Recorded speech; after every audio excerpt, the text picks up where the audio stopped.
Welcome to the part 2 video of our Failover cluster series here. We went over quite a bit in the part 1. I know it's been a little while since we went to part 2. So I'm going to start out this video by kind of recapping the exam objectives for failover clusters.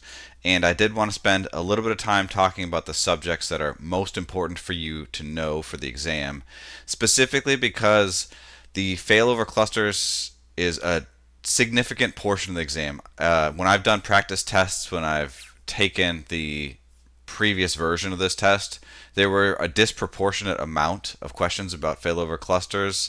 Even though it says in the exam objectives and the study guide it's only 10-15%. I think that's because they are complicated and it's good for you to know. So with that being said, let's cut over here to my browser, and what I've got open here in the window is the actual study guide from Microsoft for AZ-801.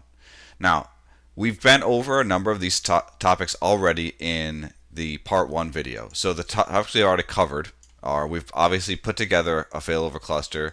We talked about configuring storage. In the last video, we did that sort of shared storage scenario where we created VHD files that and presented them as iSCSI storage that our nodes in the cluster could then connect to have that sort of shared backend storage scenario. We're going to do things a little bit different in this video. I'm going to whiteboard it. I'll kind of talk about how we're going to set up. We're going to use storage spaces direct this time, so it'll be a little bit different. We did also cover quorum options. And then in the last video we talked along that same topic of quorum. We created a cloud witness, and we talked about configuring the floating IP. And then the last thing we did, we also failed over the file server role in the cluster back and forth between nodes. So we've covered some topics already, but if you glance at the study guide, you'll see there's quite a bit of topics here that we have not talked about yet already. So let me pause for a little bit, and I'm going to talk a little bit about the topics that are most important for you to put an emphasis on as you're studying, and then I'll talk about what we're going to get into today. So, most important topics. Number 1, you want to make sure you understand your storage options. And if you look at the chart that we kind of drew out on the whiteboard from the first one, I talked about how by default clusters want you to have a separate backend storage. Now that's something like a SAN, your fiber channel storage, an iSCSI server, something that you can connect to, that all of your nodes can connect to and then reference as a shared backend storage for your cluster. Today we're going to talk a little bit about getting into storage spaces direct, which is using storage that's actually hosted on the servers themselves. So like your connected SSD or HDD servers or storage on the servers, and that's a little bit different, and you're going to want to understand that pretty well. You're also going to want to understand quorums. Now, quorums are a pretty simple concept. We talked about them in the last video. If you're not familiar with what they are, I would make sure you read up on the documentation to understand it, and go back and watch the last video when we talked about it. But you'll see quorum options here in the Azure Witness and configuring the quorum options. You just want to make sure you know how that works and what exactly you're configuring. The third topic that we'll talk about, or that is you're going to be here referenced on the exam, is using cluster aware updating. We're going to talk about that today. This is going to be a long video, so I hope you can stick with it if you're studying for it, but that is this objective point right here. That's essentially how do you run Windows updates on the nodes that you have, the different servers, in a way that doesn't bring down your roles that are hosted on the cluster. So we're going to talk about how to do that. There's also this kind of vague bullet point here about configuring cluster workload options. That is also something you're going to want to kind of dig into. We're going to go over what that means. That is pretty straightforward once you get into it, and essentially it's if you right click on a cluster role and you go to properties, there's different tabs that are available and there's different options you can configure in there. We're going to spend some time near the end of this video going over those workload options, and you're going to want to make sure you're familiar with them. Once you've gone over them a couple times, they're not that complicated, but you'll hear, if you're taking the exam, usually you get scenarios or questions about what those options are, how to configure them, so you want to make sure you're familiar with them. The last topic I will talk about that is pretty important to understand, and we are actually going to go to whiteboard here and kind of illustrate it out a little bit, is going to be talking about your different sort of file server roles. Now, in part 1, we configured a basic file server. In part 2, we're going to be configuring a scale out file server. There's some fundamental differences, and you're going to want to understand what those are. Rather than getting into those here, though, I think just as a last point of what I'll point out on this screen as we're looking at the study guide is there's quite a bit of topics here that we're going to cover and cram into this video. It's probably going to end up being a little bit long, so I would use the chapter references that I have in the description to kind of skip from subject to subject based on what you're studying and what you're trying to remind yourself of. Watching a video from start to finish with this sort of educational content can get very heavy, so I would, if I were you, go through the study guide, decide what you're trying to learn, and then watch that section, and then make sure you read the docs and kind of keep them topic by topic together in your mind. Use this video as a reference rather than something you watch from start to finish, because oftentimes that gives kind of a false impression that you're learning the topics when it's not really retaining because it's so information dense. So there's a lot of stuff we'll cover. Let's cut over to the whiteboard really quick, and I'm going to kind of draw out the difference of what we're going to set up here in this part 2 video versus what we configured in part 1. Okay. So let's start first by going over the configuration we used in part 1. Now, as a reminder, we used a standard cluster or failover cluster. We had 2 nodes. We used shared storage between those nodes, and we configured what's called a general file server configuration. So there's 2 components that I want to focus on as we're whiteboarding this. One, the storage, because that's going to change today from using shared storage to storage-based direct. And 2, the actual file server role that's installed. In part 1, we used general file server. In part 2, we're going to use a scale-out file server. So those are the differences we're going to document here. But to go over what we had in the first one, we only used 2 nodes, but for the sake of the example here, I'm going to draw 3. So let's assume you have a cluster, and in that cluster, you have 3 nodes. Okay. So these are my 3 server nodes across the cluster. Do 1, 2, and 3. All right. So the way we stood up our cluster in part 1, we used a shared storage device. So I'm going to draw this box here. This is our storage. For the sake of the example, we used iSCSI, but it can be anything, right? Your traditional thing. Now, we used shared storage, 3 nodes, and what we installed was a file server for general use. This is the most common version of a file server role. Now, when you install a file server for general use, it follows a more traditional storage or communication paradigm, where you have all 3 servers have access to the storage, right? So this purple line represents read access. So read. So all 3 of your nodes in the cluster can read from the shared storage that you've configured for your cluster. Now, when you configure a file server role, the way that it handles conflict is you have one role that's designated as, or one node that's designated as the owner of that role. So in this case, let's say the owner is server 3. So your cluster IP address is going to always point to the node for server 3. And whatever server is designated as the owner also gets write access. So the way this is configured then is your clients connect to, I'm going to draw a little client icon just because, it's fun. Let's say this is a workstation.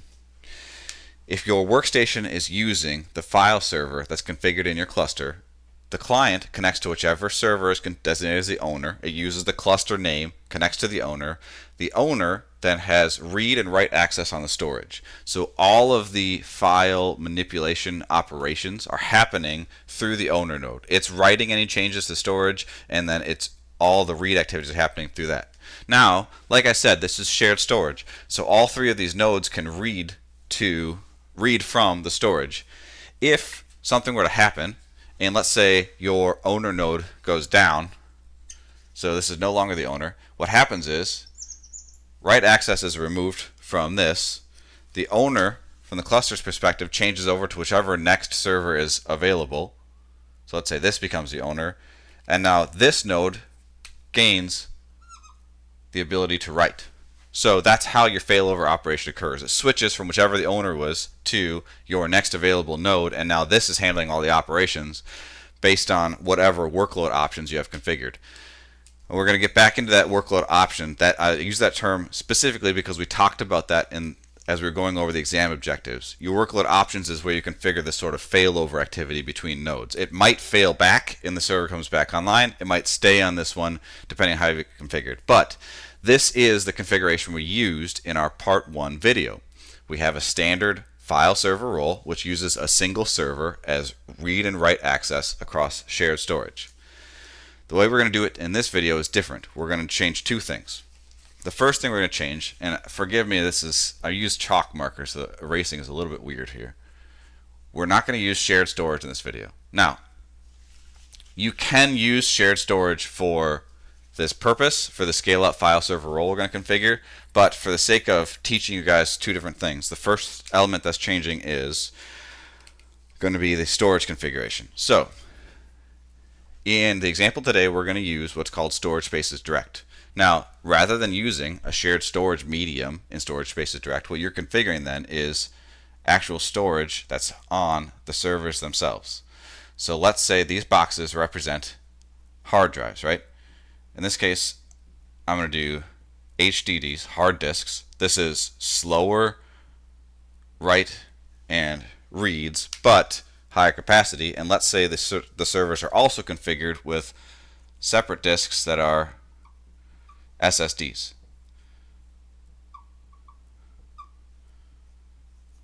Now, if you know your hardware, SSD storage is high performance, right? Fast read, fast write. It's more expensive, but it's faster. Hard disks traditionally are slower read write, but can store more capacity and they're cheaper. So a lot of companies have a mix of both hard disks, if it's storage that doesn't need to be accessed or written frequently, and SSDs for storage that does. This is also a really common paradigm if you're looking at Azure disks. The premium ones are SSDs, the regular ones are HDDs, and the regular ones are cheaper, right? But for the sake of our configuration here, in using storage spaces direct, you're actually accessing and using the storage that's attached to each server. So the way this works then is you use the storage to configure cluster shared volumes. And what's nice about this is if you have two tiers of storage, you can have different tiered storage volumes.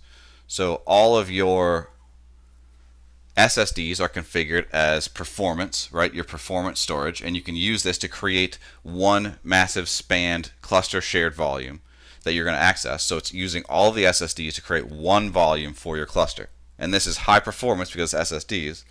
And then it will also automatically detect that you've got separate slower storage, your HDDs, and it will use this for, let's just say, volume 2, and this is going to be your less performant but higher capacity storage. So this is the first paradigm shift we're switching from. Rather than using the shared storage, we're going to use direct attached storage to the nodes, and it's going to present itself as a cluster shared volume that's then available to install the roles.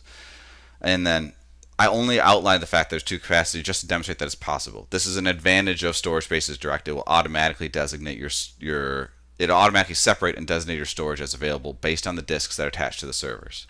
Now, the second piece that's going to be changing, rather than using a file server for general use role on the cluster, we are going to then configure what's called a scale out file server. Now, this is a huge advantage over a general use file server because rather than connecting to a single owner node for read and write, remember, that's how we would do it traditionally, the client can connect to any of the nodes for read and write activities. So you've got the ability to, oops, I did that arrow the wrong way. This goes this way.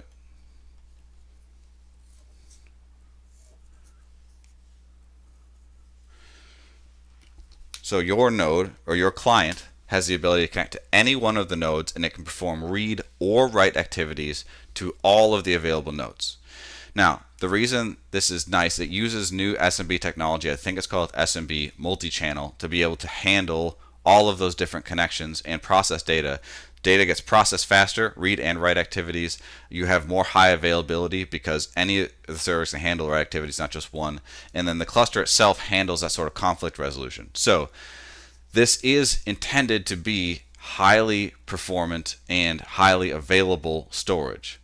The common use cases that Microsoft presents for this are use it as Hyper-V storage, so you can configure a scale-out file server, then configure your Hyper-V hosts to connect to that scale-out file server share, and that's where it stores your virtual machine disk images. So it connects to that file share to read all of the disk images that its VMs are running, and then that makes it highly available because you can have your VMs spanning across multiple servers. Any of them are available.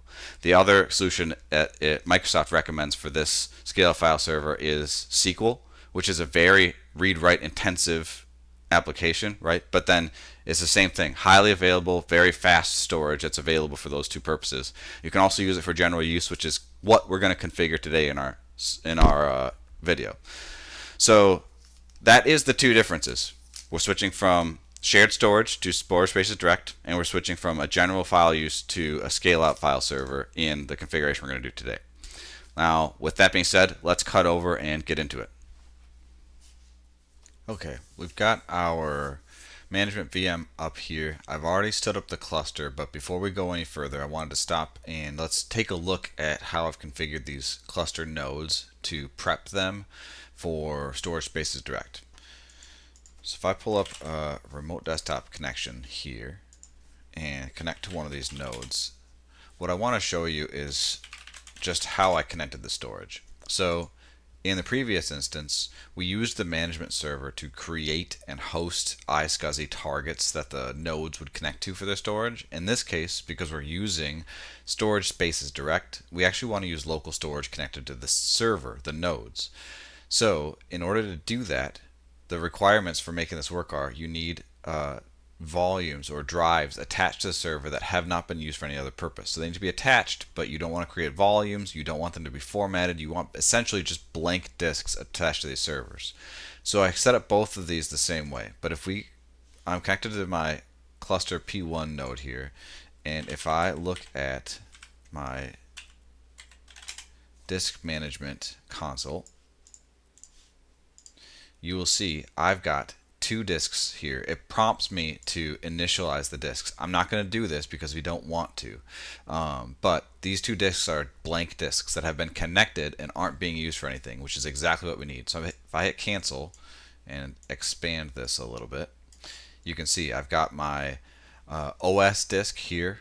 You've got your temporary storage disk, which you just get with Azure VMs, and then I've attached two 40 gigabyte disks in Azure to this VM, but they're not being used for anything. They're not initialized, they're just connected and let sit. This is what you need. So if you're using physical servers, this might be a little bit different. When you first connect the disk, it's going to look a lot like this, but if you've already used that disk for things, you might need to run through a whole bunch of steps to make sure that that disk is formatted and completely wiped and not connected. There are some scripts available from Microsoft, but if you're looking at the documentation for storage spaces direct on how to wipe those, but I did try to use that previously and it kind of just died. It didn't work. So I don't know if they really work for Azure and I can't really vet them, but I'm just showing you this as an example. You need blank, just connected disks with nothing else attached to them. And both of my servers should be configured exactly the same way.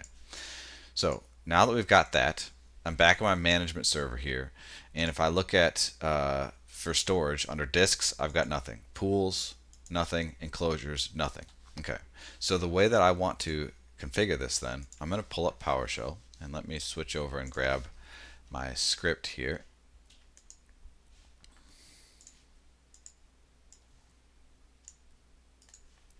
I'm going to run a command.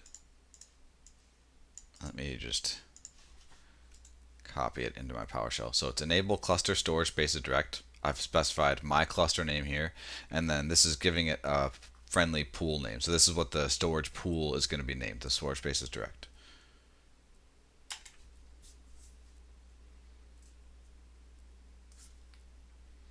It's going to run through here, and then it's going to prompt you to confirm, hit yes to all, And what it's doing here is it enables the storage spaces direct, and then it reaches out to each node and it's evaluating those servers for whether they have available storage on the nodes that it could be added to the pool, and then it's going through the process of actually adding that server.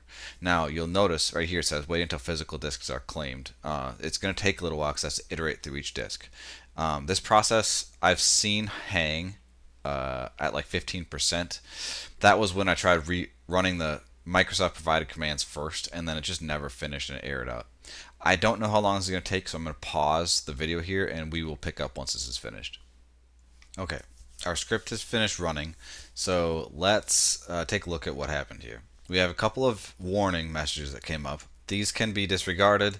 These sort of disks not claimed is just about the OS disk that storage spaces direct can't use anyways. That's on the nodes. It's got a couple other messages here about not being able to use it for cache. I don't really care. You can basically disregard. What we care more about is this little pool that was created here. So this pool represents all of the combined attached storage that it's been able to scan and add. And there's a couple other things that are created out of the gate when you first configure storage spaces direct. The first is going to be this virtual disk you have here and is also seen here. This is labeled cluster performance history, and this is part of the resources that the cluster itself is using to manage that attached storage. So if I look at roles, it also created an SDDC group.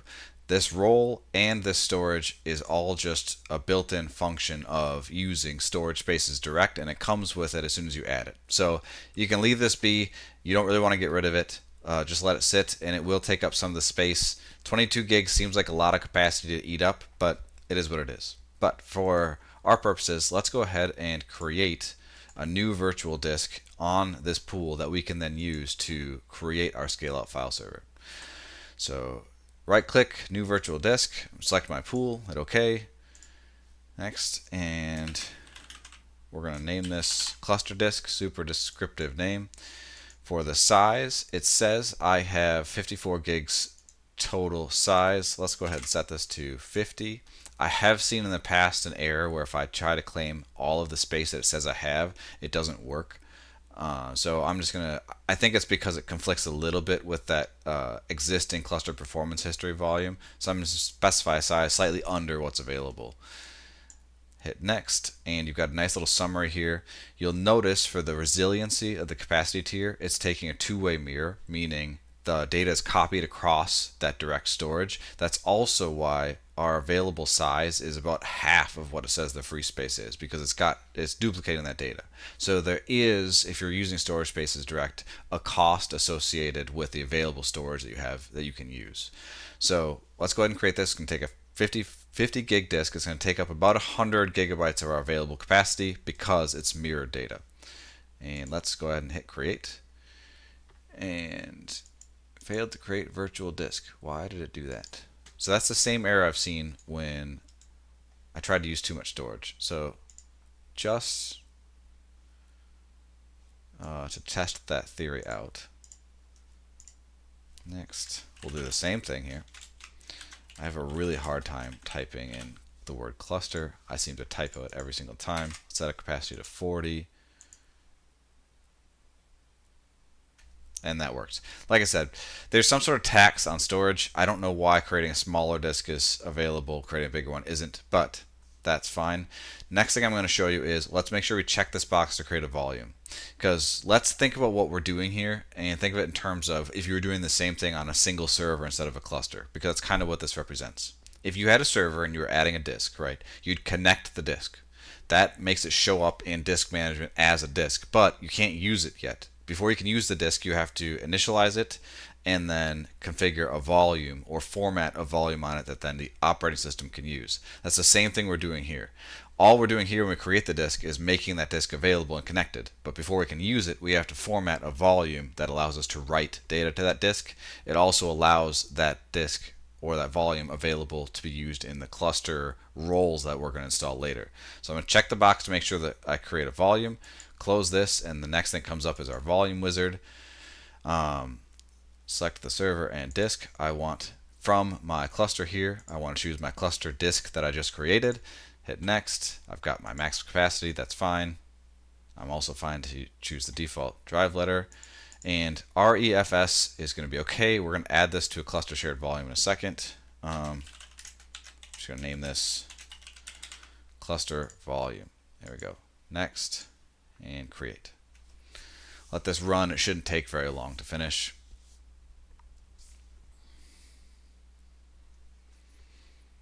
All right, here we go. So now, if I go to disks, I have my cluster disk here. This is my performance history one. And the last thing I want to do to make this work, I'm not going to get into the details of this because, to be honest, I don't know it that well. It's not that important for you to know it that well. But by default, when we chose to create a new volume, it created REFS. That's a new file format type. But that's not what we want to use. Because scale-up file servers need to be able to write multiple times, that's not supported in REFS. I have to first convert this to a cluster shared volume. So I'm going to take my disk, right-click, and do Add to Cluster Shared Volumes. Now, it's going to switch and be assigned to Cluster Shared Volumes. That's great. That's all we have to do. Once it's become a cluster shared volume, then we can configure the scale file server because it'll be able to write to either one of those. So we should be good storage-wise here. To walk through and recap what we've done, we have attached storage on our nodes, right? We had two 40 gig drives on each node. We ran a command to enable storage spaces direct. When that command ran, it created a storage spaces direct pool that consisted of all of that attached storage. It also created us a default disk for performance data and a default role in the cluster for managing that storage spaces. Once we had our pool available from the commands that we ran, then all we had to do is create a new disk that consisted of leftover storage that's available to us. After we created that disk, we formatted a volume on it and then added that volume to cluster shared volumes, which allows write actions from multiple sources, and now we are good to go. Our next step is configuring our scale-up file server, which is actually probably the easiest part of this. Storage is going to be the most difficult if you're using storage spaces direct because it's multiple steps. So I'm opening my roles tab here in my cluster. If I right-click and do configure role, hit next, the scale-up file server is underneath the regular file server role. That file server also has to be installed on our nodes. That's a prerequisite already completed. I'm going to choose scale-up file server for application data, hit next, and client access point. Now, client access point, if you remember from part 1, if you're doing a general file use, this is the name that clients connect to, and if your servers have a static IP address assigned, it also prompts you for the IP address you want to use for the file server role. In this case, scale-up file server roles appear to be different, right? Part of the benefits, to recap again, multiple write targets, meaning it can connect to any one of your nodes. That also means if it has a single IP address, it's going to go always to that IP address and not be distributed. I have tried to find documentation from Microsoft confirming that this is using some sort of DNS load balancing mechanism, DNS based on the name we provide here. I can't find that. It doesn't seem to be obvious on what mechanism it's used to distribute client connections, other than the fact that it does. So I'm assuming that the name here is used in DNS to distribute traffic across your backend nodes when you configure a scale-up file server. I'm not 100% sure, but the fact of the matter is what we're saying here is what clients are using to connect to that file server role. So I'm naming it SOFS. This is a confirmation of what we've specified. This should show your Active Directory OU. It doesn't. That's fine. It's just going to be created in the same OU the cluster is created in. And now it should be configured and running. So here we go. We have our scale-up file server. It's running. By default, there is one shared drive configured. So if I do SOFS cluster storage, I'm able to connect to that. It also shows a kind of a cluster disk. This is that cluster shared volume that's available to us, and it looks like that's working. So we have a working scale-up file server. Let's go ahead and create ourselves a new file share. So I'm right-clicking on the role. I have multiple options of the different types of file shares I can use. If I hit next, I can select my cluster shared volume here, and you can see the file system is CSVFS. Hit next. I'm going to name my share, and we'll just call it share. And here's the options I have for the share. So Continuous availability. This role is unique to Scale File Server because you have multiple writes. If you're connected to one node and you're doing all your write transactions and that node goes down, continuous availability allows you to switch seamlessly to a second node and continue that operation, and no one's the wiser. It doesn't realize in the back end that things have switched. You have caching settings and then enable access-based enumeration. That's your traditional access-based enumeration where your users will only be able to see the folders that they have rights to. So if they don't have the rights to read or to write data to a folder, it just won't show up to them. That's a good feature to have by default. I'll go ahead and check that box. Hit next, and we also have our permissions here. Now in this case, this is the share permission, so I'm just going to leave everyone, but I'll leave it up to you as the administrator to define your own share and NTFS permissions. Hit next and create, and that should be all we have to do. Now if I refresh this, I have my share there, and if I go to my path, there we go. We have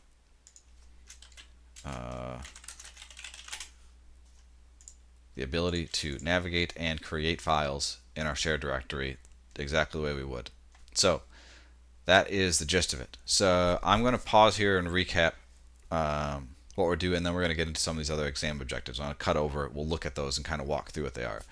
We've now created direct attached storage. We created a scale up file server.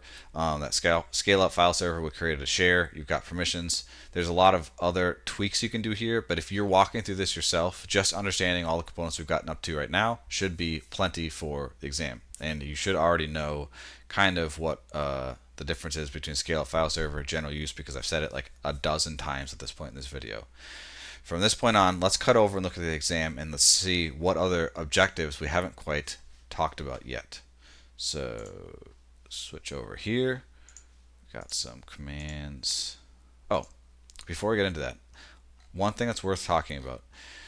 You've got this scale up file server for application data page. Let me bring this over so I'm kind of facing my webcam here.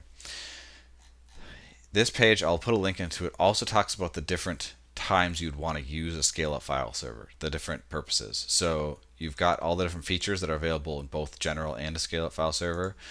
You don't want to use it though for things like DFS. So if it's a target, that's fine. If you're using it for the namespace, you don't want to use it. You don't want to use it for application. If you think about why, it's because multiple servers are already hosting this data. You don't want to be replicating it on top of having multiple writes. It's going to cause issues.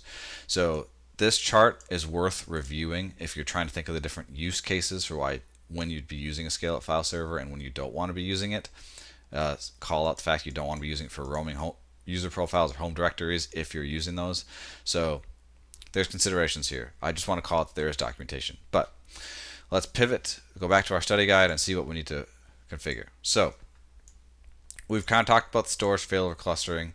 I'm not going to do a stretch cluster because that's basically the same thing that we've done, and I've already have enough difficulty with running clusters in Azure in general.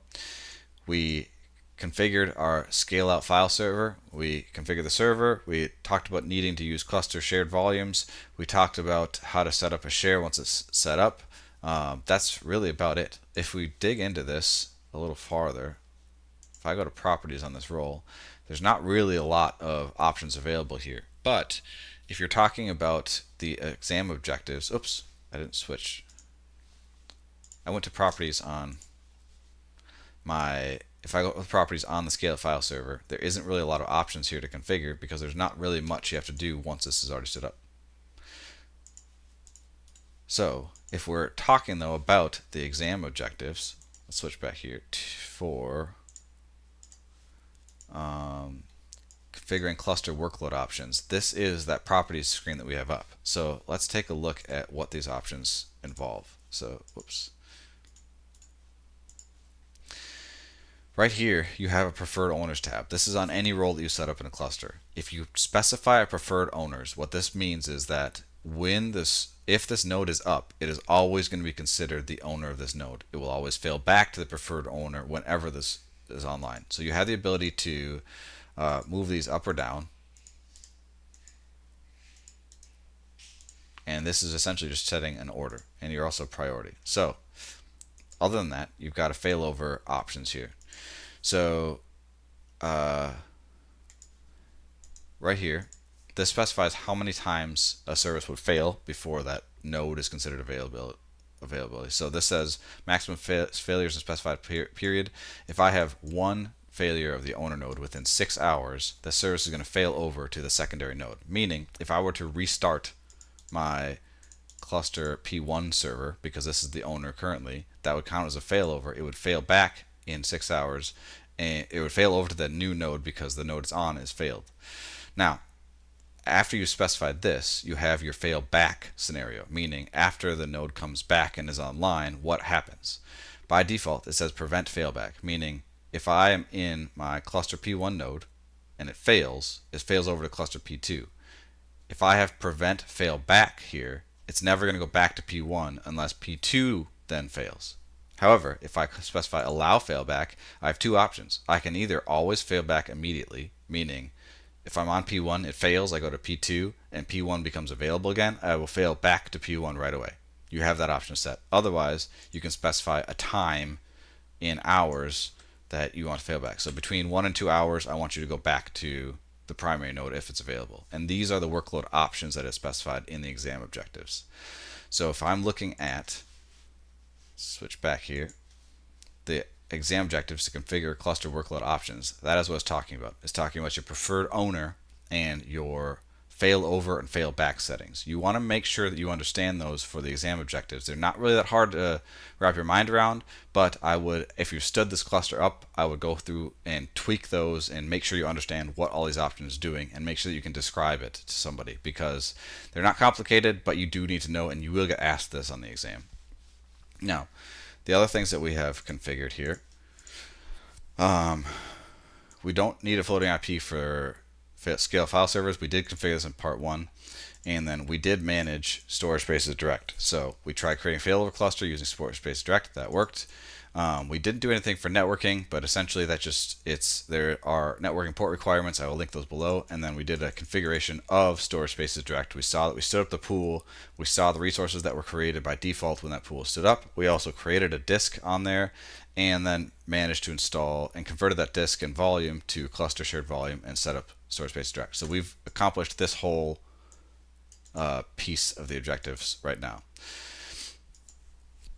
The next thing that we'll talk about in this video is going to be implementing cluster aware updating. Because if you remember in the beginning of the video, that was a priority, is something you'll probably get asked about in the exam. So let's cut back over to our desktop here and get that working. Alright, we're back in our management console here. And there are two ways of getting to the cluster aware updating screen. You can right click on your cluster itself, go to more actions, and there's cluster aware updating right there. And otherwise, you go to start menu, and under your admin tools here, there is cluster aware updating, and then you have to just connect to the cluster you want, like that. Alright, so you might be wondering, what is cluster aware updating? And put simply, it is a mechanism for you to automate the Windows updates of nodes in your cluster in a way that it doesn't interrupt the service. So the way this works by default is it checks for updates. When an update is available, you configure the schedule, but when the schedule happens, it'll start on your first node. So let's say your P1 node triggers. It sets the node to maintenance mode and drains connections.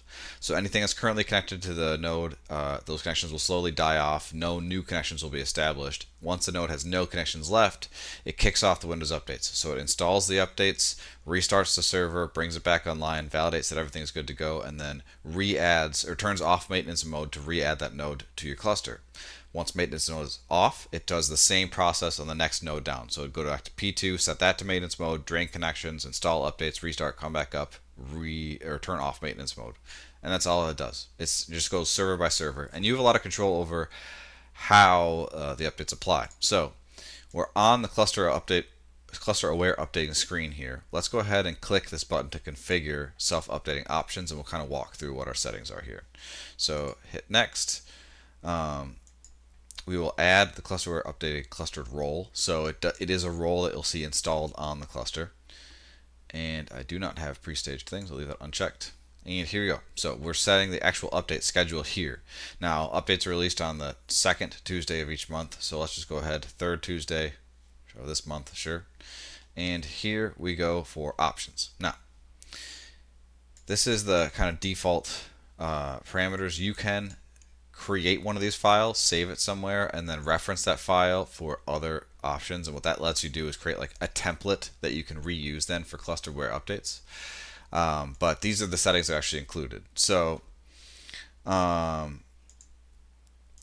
you've got just retry settings here. So stop after how many tries, warn after how many tries. You got retries per node, however many nodes can fail before the process stops. These are basically all your warning logic, right? If something's not going right, you need to be able to set that.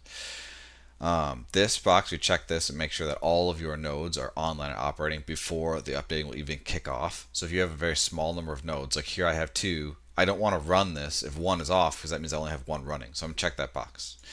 You can set a node order here, and I believe this is like the actual name of the nodes in order. Let's actually open this window here and we can see what, what these options are going to be. Might be a little bit more descriptive. Okay, I'm going to click through all this stuff. But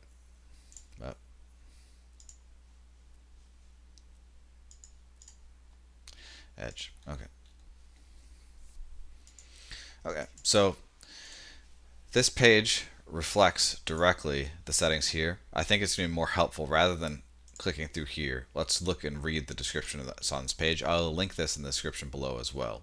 So your stop after is the time minutes after which the updating run will be stopped. So if this includes all the time together for all of your servers, you want to set that to be pretty high. If your update run takes a certain amount of time, you could set it to warn you after that much time has occurred. So if it's running long, you set this to maybe 2 hours and say if it hasn't finished by now, I want to be notified in case there's a warning. This is how many times the nodes will retry. This is how many of your server nodes can fail before the update run itself, the service stops running. This is, like I said, specifies that all nodes must be online. And this is how much time your cluster allows for the node to be offline before it restarts. So it'll wait that much time. You can specify a file path to a pre-update script and a post-update script. What is really useful for this is if you have if you're using a cluster role for application, let's say it's an application for a file server, and or even a SQL server, right? You can have a script run that will trigger elements of like your application to shut it down gracefully. Say stop this service, then this service, then this service, and that script will always run before a node is shut down. It can be really helpful. This is a very similar feature that you have in SCCM to do the same sort of upgrade, and they use pre and post update scripts a lot. This will run before the update run kicks off. This will run afterwards. It's worth noting that there is a 260 character limit. So if you're using these scripts, oftentimes what you'll do if you need a lot more room to work with, you use one pre-script to call another script and then kick it off that way. That way you can have an unlimited script that's called by the limited pre-update script. Finally, you've got the name that your configuration, the name for your configuration, and then you have arguments here. Now, I don't know much about plugins, but there is a link here to how plugins work. So you can go ahead and specify this information. This allows you to customize it. Otherwise, if I leave most of this stuff blank, I can just hit next, next, and apply. And it will go ahead and configure that role and configure the clusterware updating using the settings that you specified. Obviously, I didn't customize much here because it's not really a working thing. One thing I will say, based on experience that I've had, not just using the clusterware updating in itself, which I've used only a handful of times, but also trying to do the same process in SCCM, because SCCM actually has a very similar controlled update mechanism. I forget what it's called. You will want to test this thoroughly. Don't just kick it off in prod and expect your settings are going to work. There's things that will likely things that will work and not work, and you kind of want to work through it, especially when it comes to using pre or post update scripts. those sometimes don't behave the way you expect them to. So this is kind of like GPOs. Test, test, test, test before you release it in prod and expect it's working, and go back and monitor and make sure things are working as you configured them. Minimize this in the background. We've now got our self-updating options running. So let's go ahead and click preview updates for this cluster. And what this will do is check to see, are there updates that are outstanding for the server nodes that are in our cluster. So let's go ahead and check this button and see what happens here. I've never ran this. I don't know if it's actually going to have updates available or not. But it looks like right off the bat, it's missing an update from January. So it's now June. We should be able to click this off for a sample. Yeah, I was going to say that shouldn't be that long. So it looks like both servers are requiring some security update and an update from January. So we know that there's eligible updates. So let's close this, and if I check this button will check the elements related to cluster updating and tell me, is there something else that I need to configure? So let's run this really quick and show an example. Just to run through the different checks here. Cluster has to be available, must be WinRM enabled. It runs through a whole bunch of checks here. It's very similar to the validation test that you run before standing up a cluster. Let's look at our warning messages. Okay, automatic updates must not be configured. I do have those configured because it's kind of an out-of-box image, and machine proxy should be set to a local proxy server. We're not using proxies, so that doesn't really matter either. But based on these results, we should be able to just run with cluster-aware updates and not have any issues. So let's close that, and finally, let's go ahead and apply updates to this cluster. Now that we've configured our settings, we know there's a couple. Let's go ahead and run this and see what happens. So hit next. I've got the options I set here. That's fine. Next, and update. Alright, this is going to take a while, but it has a log of what's doing. So I'm going to pause here, I will wait for this to finish, and then I will resume the video and we'll take a look at the different steps that this clusterware updating actually performed. Alright, so the update run failed, but I'm not going to bother trying to troubleshoot why that happened. I'm just going to run through with you the order of events so you can kind of demonstrate how this is supposed to work. So you saw both servers here checked for updates, right? And then decided to start doing, it looks like it does these simultaneously. So there's updates detected on P2 and started downloading those. Goodness, this is kind of hard to read. P1 is downloading updates because it detected those as well. So it looks like it detects and downloads the updates on both first. Shows options that they're both successfully downloaded. Good to go. Alright, and then same with that. We see here at 3:14 that the P2 server started installing updates and it failed. One successfully installed the other. Scanning for updates, update detected, downloading. So it does look like it runs through the updates.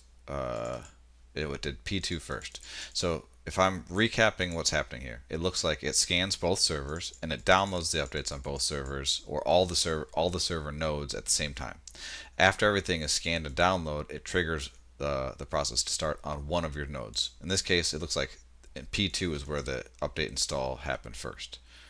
So if I look at P2, we see it was successfully installed. It's trying to download and install that update again that failed, and it looks like ultimately it was not able to. So I don't know what's wrong with this January 2024 update. It's possible that an update that's already installed has superseded that one, so it's failing to install. I think that's likely. And our retry settings, I think, was set to 3, maybe more. But you see over and over and over again, it did try to reinstall this until 3:20, in which case it looks like it gave up and switched to the next node. 3:20, the P1 server took over, and you see all these course of actions. P1 did the same thing, had the same failures, and finally, after the end, it looks like it did P2, then P1, and now it's done. So, well, a couple things we're missing out of here. Obviously, the update failed to install, so it didn't really need to trigger a restart. But what would have happened is, after those updates installed, if they had installed successfully, the next step it would have restarted, and at that point, the node would have come back online, and the next node would have kicked off. The other thing that you're not really seeing in this log, and I'm not sure it would have been reported or not, is whether the node itself was set to maintenance mode and drained. The reason you might not see it here is we don't have any active client connections, so there's not really anything for it to drain off or to set in maintenance mode. If this was used in production, I would assume it would be doing that, but I'm not sure where that would show up in the logs. It is up to you. This is why I say testing is really important with clusterware updating, because what's actually happening here is not super transparent. But that essentially goes over the gist of what I thought in the beginning was the most important objectives. So let's switch back to our notes here. Do I still have the window open? I should. One second. Here we go. Okay. So talking about high availability, we kind of covered the options. Now remember, there's 5 things I call that as things you're going to want to know for the exam. One was cluster storage. So storage, you want to understand how to use shared storage. You want to understand storage spaces direct, what those two are, how to use them. Specifically in this event, in this video, we covered storage spaces direct. Second thing you want to know is quorum. Now, to go over quorum again really quick, I'm going to leave it up to you to understand it, but the settings for it are actually pretty simple.